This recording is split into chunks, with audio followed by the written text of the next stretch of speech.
Hello everyone, welcome to my channel cinema snapshots. आज हम recap करेंगे popular Korean drama Squid Game के episode 2 का, जिसका नाम है हेल। पहले game red light green light के कत्लेआम के बाद बचे हुए 201 खिलाड़ी गहरे सदमे और दहशत में हैं। वे आयोजकों से अपनी जान की भीख मांगते हैं और खेल को तुरंत रोकने की गुहार लगाते हैं। आयोजक उन्हें गेम के तीसरे क्लॉज की याद दिलाते हैं, जिसमें लिखा होता है कि यदि बहुमत सहमत हो तो खेल समाप्त किया जा सकता है, यानी कि मेजॉरिटी अगर डिसाइड करे तो खेल को एंड किया जा सकता है। तभी उसी बीच गेम का पिगी बैंक दिखाया जाता है, जिसमें मरने वाले हर खिलाड़ी के बदले 100 मिलियन वॉन जमा होते हैं। पैसों का लालच कुछ को रुकने पर मजबूर करता है, लेकिन कुछ को मौत का डर घर जाने के लिए उकसाता है।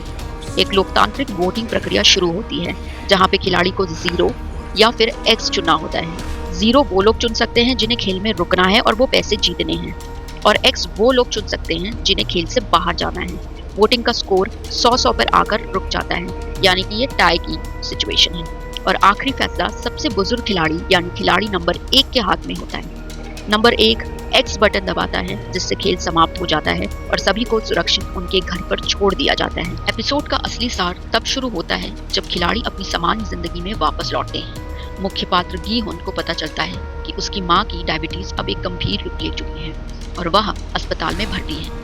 उसके इलाज के लिए गी हुन के पास अभी पैसे नहीं हैं। उसे अपनी बेटी के अमेरिका जाने की खबर मिलती है, जिससे वह उसे हमेशा के लिए खोने का डर। सांग-वू अपनी माँ से नजरें नहीं मिला पाता है, क्योंकि उसने करोड़ों का गबन किया होता है और वह आत्महत्या करने की सोच रहा होता है। अली अपने मालिक के पास जाता है, लेकिन पैसे न मिलने पर हुई हाथापाई में उसके मालिक को गंभीर चोट पहुंच जाती है। सेब्योक को ठग लिया जाता है और वह अपने परिवार को पुनर्मिलन कराने में असमर्थ महसूस करती है। वहीं उसका भाई एक अनाथ आश्रम में होता है। पुलिस अधिकारी जुनहो को गिनहू का कार्ड मिलता है और वह अपने गायब भाई की तलाश शुरू करता है। इसी बीच गिनहू पुलिस वालों के पास जाता है और गेम के आयोजकों के खिलाफ रिपोर्ट लिखाने की कोशिश करता है, लेकिन पुलिस वाले उसकी कहानी पर बिलीव नहीं करते हैं और हंस के टाल देते हैं। एपिसोड में यह गहराई से दिखाया जाता है कि इन सभी के लिए बाहर की दुनिया एक नरक से कम नहीं है। गरीबी, कर्ज और सामाजिक अपमान ने उनकी जिंदगी को मौत के खेल से भी बदतर बना दिया है। धीरे धीरे आयोजक उन सभी को फिर से खेल में लौटने का एक गुप्त निमंत्रण भेजते हैं। गिहुन रास्ते में नंबर 1 से मिलता है, जो कहता है कि बाहर की दुनिया में इंतजार करना ज्यादा दर्दनाक है। खिलाड़ी महसूस करते हैं कि खेल में कम से कम उनके पास जीतने का और अपनी किस्मत बदलने का एक मौका तो है। सांगू अपनी माँ की इज्जत और अपनी जान बचाने के लिए वापस जाने का कठिन फैसला लेता है। अली अपने परिवार के भविष्य के लिए मौत के साए में दोबारा कदम रखने को तैयार होता है। सेओबुक अपने भाई के वादे को पूरा करने के लिए एक बार फिर उसी नाव पर सवार होते हैं।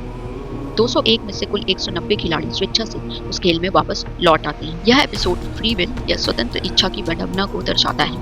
वे अपनी मर्जी से मौत की ओर जाते हैं। यह समाज की इस कड़वी हकीकत को उजागर करता है कि जहां पैसा जान से भी ज्यादा कीमती हो गया है। एपिसोड के विजुअल्स में गुलाबी रंग की सीढ़ियां फिर से दिखाई देती हैं, जो इस बार और भी ज्यादा खौफनाक लग रही होती है। जुनहो चुपके से खिलाड़ियों की गाड़ियों का पीछा करता है और उस रेस में ट्यूब पर पहुंचने में कामयाब होता है। अंत में वे सभी खिलाड़ी फिर से उसी हरे रंग के ट्रैक सूट में नजर आते हैं, ये जानते हुए कि अब पीछे मुड़ने का कोई रास्ता नहीं बचा है। आशा करती हूँ कि आपको ये रिकैप पसंद आया होगा। एपिसोड 3 के रिकैप के लिए मेरे चैनल को सब्सक्राइब करें और इस वीडियो को लाइक, शेयर और इस पे कमेंट करें। Thank you.